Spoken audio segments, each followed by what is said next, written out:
Hello and welcome to News Now on TV360. I am Thelma Okoro.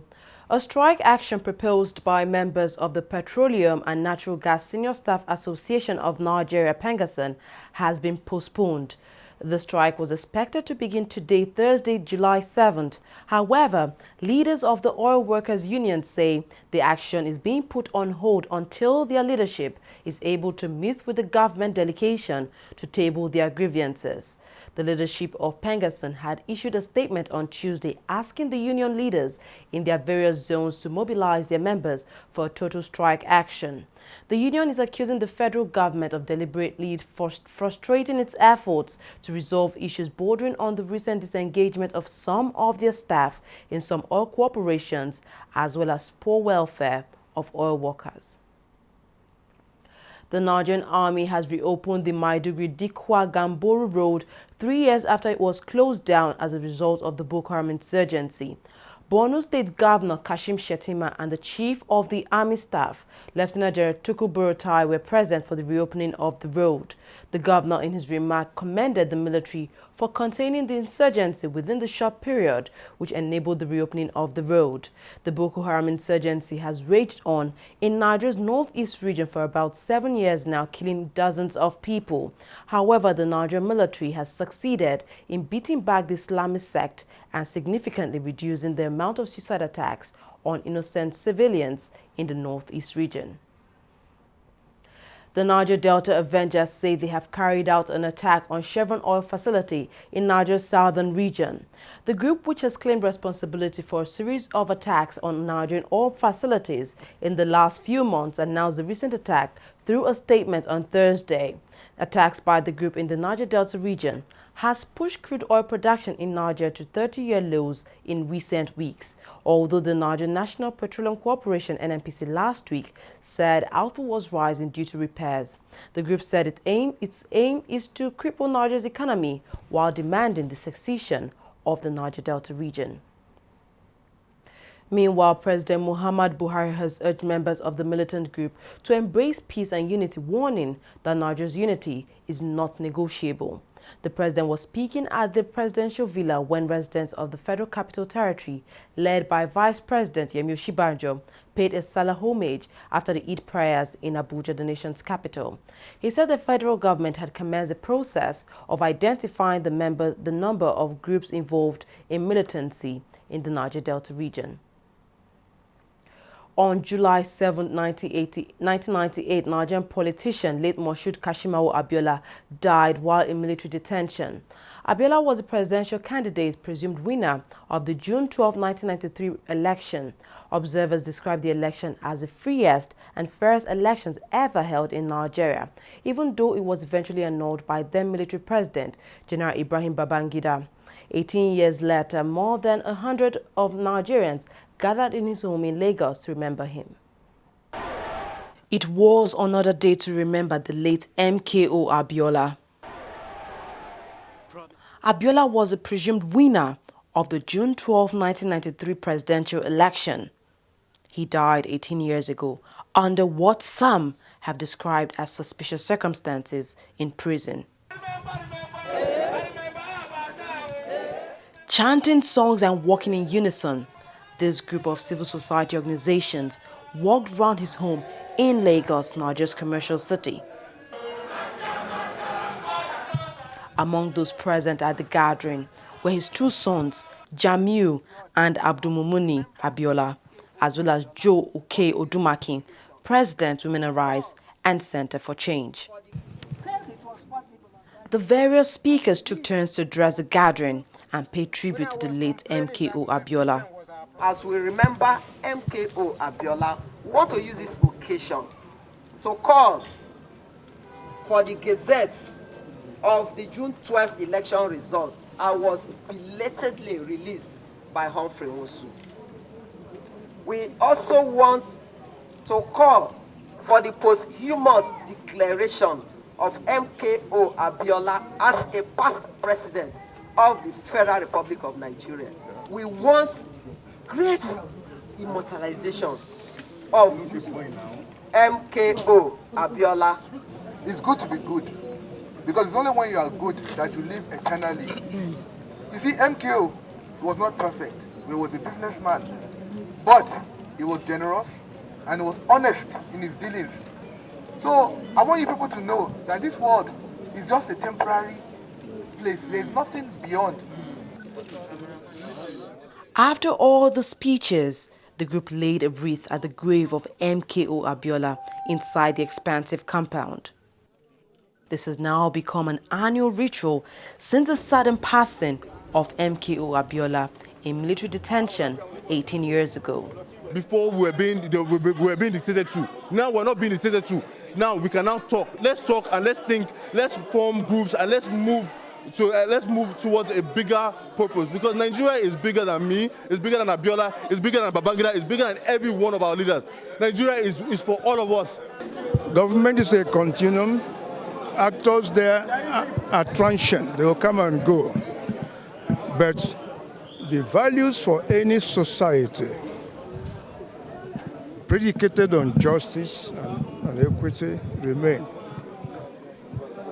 If you leave things that go against that, then do not be surprised with violence, do not be surprised with unrest, do not be surprised with people losing faith.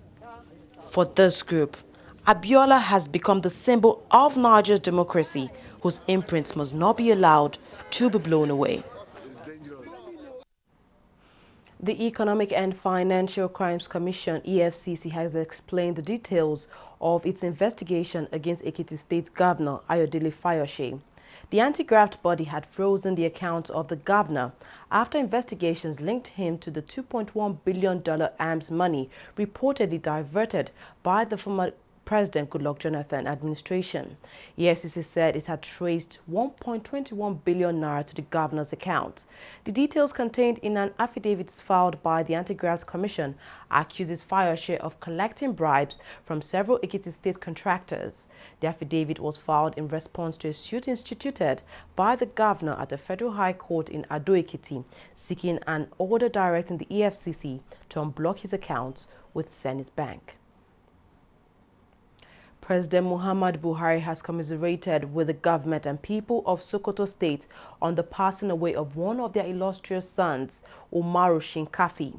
President Buhari described the departed politician as an expert whose contributions to the development of the security architecture of Nigeria remains indelible, saying that others carried on where he left out. He called on family members, friends and associates of Shinkafi who held the Marafan Sokoto traditional title to emulate the good virtues that he left behind. The leadership of the Ahmed Makafi-led People's Democratic Party, PDP, has called on the Inspector General of Police Force to immediately order the arrest and prosecution of a factional chairman of the party, Ali Modu Sheriff. The party accuses Sheriff of disobeying a court ruling by conducting a separate Edo State governorship primary and issuing a certificate of return to Matthew Idu Oriyekeme when PDP has been immersed in a series of leadership crises, which culminated in two parallel conventions in Abuja and Port Harcourt. The Makafi-led faction has already launched its campaign for the Edo elections for another candidate, Osage Ize Iyamo. Nigeria has more than 10 million children out of school. Part of that number comes from Makoko, a slum community in Lagos State, southwest Nigeria. Now, a group known as Slum to School Africa has enrolled some of these children in school. Zure Oduwole, who is a 13-year-old filmmaker, visited one of the schools in Makoko to teach the children basic filmmaking. Makoko, a community with an estimated population of about 100,000 people. It is a slum neighborhood located in the very heart of Nigeria's commercial capital city, Lagos. Access to basic education is a big problem here, and so it's not uncommon to find children like these ones at home during school hours. Their parents just can't afford even the basic education. But thanks to volunteer group Slum to School Africa, these few lucky ones are able to get an education. The group is taking up the cost of sending the children to school. Today, they are here to learn about basic filmmaking. Their tutor, 13-year-old Zuriel Oduwole. Zuriel is a documentary filmmaker who has interviewed over 16 world leaders and presidents, including Nigerian President Muhammadu Buhari. She's also an advocate for children education. Now, please give these two a round of applause. All seated in this colorful classroom, they pay attention to Zuriel as she gives them tips on filmmaking. This is a completely different subject from what they are used to being taught in their class daily. And when you click here, Zuriel hopes the skills they learn from this session would broaden their knowledge beyond their usual classroom work. I taught them some basic editing skills they can use to make their own videos. Because usually if you watch a lot of videos online, like on YouTube and all those other sites, they're not good quality because they haven't been edited before they were posted online. So here I taught them basic things like how to add music to your videos, captions, title slides, credit slides, and other things like that. And the reason I did this is because I think that education is not just what you learn in schools, like the math, the science, and all that stuff, but it's also about acquiring skills outside of the classroom. Over 1,000 kids have benefited from some school activities. Presently, we have 600 children enrolled in these 3 schools in Makoko. When we have people coming, they're adults coming to inspire them. We wanted someone that is also a child. She's 13, so it's someone that they can, because children that even came up to talk with her, one of them was 13, another one was 12. But at least they can know, oh, this is someone like me, and see, oh, she's met 19 presidents. So it's something that I can also do. It's more, how do I put it? It's something that they can relate more to, yes. An inspiration like this may be all that is needed to help these children stay in school. And by giving these children a chance to education, Slum to School Africa is no doubt helping to bring down the number of out-of-school children in Nigeria. Thelma Okoro, TV360, Lagos. Nigeria's Minister of Information and Culture, Lai Mohammed, has described actress Bukky Ajayi as an iconic thespian and a colossus of her time. The minister said she left a permanent footprint in the country's creative landscape. Bukky Ajayi died on Wednesday, July 6th. She was aged 82. She has been buried according to Muslim rites. She made her last public appearance at the 2016 AMVCA in March this year, where she won the AMVCA Merit Award. Bukky Ajayi kicked off her acting career with 1970s hit series Village Headmaster, and she later got a role in Amaka Egwe's Checkmate. She went on to feature in over 100 movies, including Mother of George, The Indecent Girl, Diamond Ring, Witches, Thunderbolt, International Movie Critical Assignment shot in South Africa, among others. Time for a short break. When we come back, we'll look at business and international stories. Don't go away.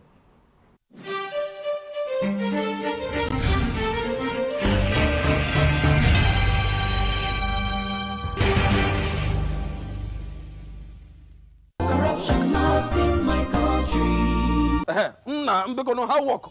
Oh, correct, Oga. What is it that you are doing? Oga, they come on the part now. Make we go sell for. Oga, na correct kuza be this so. Oga Titus and him boys them. They do am. They will come on the original parts, sell them, make plenty kuza. No wonder our customers bring the generator back to our workshop because they bad. And not because of stuff. Now because they overuse the generator. Plus say NEPA no they give them electricity. Before I open my eye, Makachuku look at my talk in the heaven. Replace this original generator parts back inside this generator of my customer. In short, before we do am, front jump. 1, 4 jump. 1, 2, 1. Stealing of generator parts or changing of original parts to a fake one. That is the corruption. Not in my country. Corruption not in my country. From the multi-award-winning filmmaker. What were you doing at the beach resort? The first ever Pan-African movie. We've all met at company retreats in the past before. Each one with a mission and a strategy to determine who will be the next CEO. I Googled you last night. I came up with nothing. Nada. I'm off the grid. I fly below the signal. Coming to the cinemas from the 15th of July, 2016. 10 VIP CEO premiere tickets and 20 autographed DVDs up for grabs when you pay for the OLX Do It For Me service from 6th of June to 1st of July 2016. Visit olx.com.ng to book a champ now. OLX, sell it!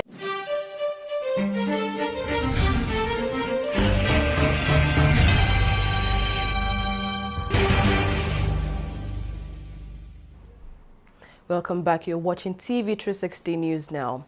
The Central Bank of Nigeria has insisted that no bank in Nigeria is currently in financial distress. The Apex Bank says the rumors and speculations of distress are untrue and do not reflect the actual health of the individual banks and indeed the entire banking industry in Nigeria. The strategic health of the banking industry is still good at this time. No doubt there are as a result of the global shocks, there are certain weakening of certain ratios, but those ratios have not weakened to a point where we can say that the banking industry is distressed, and I would not want anybody to carry any news that the banking industry or indeed any bank is distressed. We would like to appeal to everybody, all depositors, to be calm. There is no need to leave an impression that any bank is distressed. We would, as Central Bank of Nigeria, as the regulator, we've held discussions with NDIC, and I want to assure all of us that no deposit is at risk at this time. Customers should continue to do their business the way they have been conducting them in all the banks.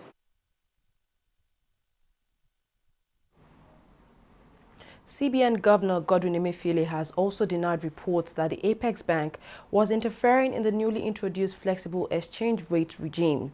The regime is aimed at ensuring foreign exchange stability in the country. Emefiele said the flexible exchange rate regime pricing was based on market forces of demand and supply. It is not true that Central Bank has been involved in interfering in the exchange rate regime. It is a flexible exchange rate regime. Prices are determined based on market forces of demand and supply. But it is important to emphasize that Central Bank remains a player in that market. Indeed, till now, Central Bank is a major player.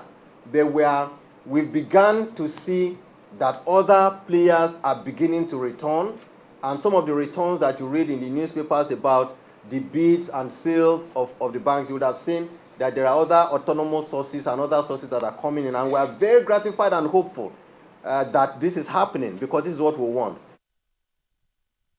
Still on business, oil prices edged higher on Thursday for a second day. The prices were supported by a report of another fall in U.S. crude oil inventories. Brent crude oil futures were trading at $49.50 per barrel, while U.S. crude was trading at $48.08 per barrel.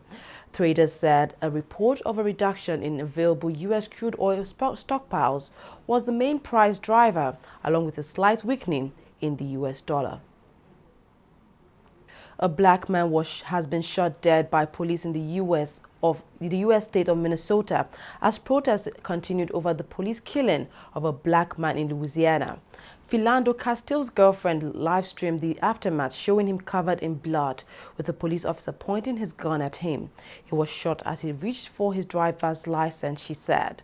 It follows the death of Alton Sterling, who was shot dead by police during an incident in Baton Rouge on Tuesday. Hundreds of people have protested for 2 nights over Sterling's killing.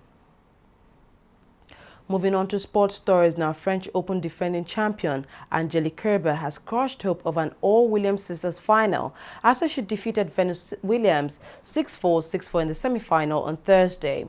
She will now face Serena Williams, who she defeated in the French Open in the French Open final held in May this year. Serena advanced to the final after defeating Elena Svensina 6-2, 6-0 in the first semi-final. The final takes place on Saturday.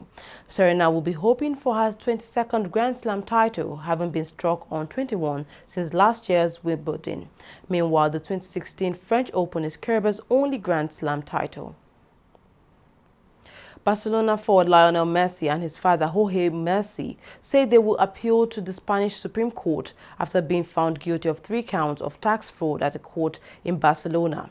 A statement said lawyers for Messi and his father Jorge believe that the sentence was incorrect and expect the outcome of the appeal to rule in favor of the defense. It said the appeal would show Lionel acted correctly at all times, as did his father Jorge Messi. Both Lionel and Jorge Messi were sentenced to 21 months in prison earlier on Wednesday, although neither of them is likely to serve any time in jail. That's all we have on News Now. We thank you very much for watching. I am Thelma Okoro.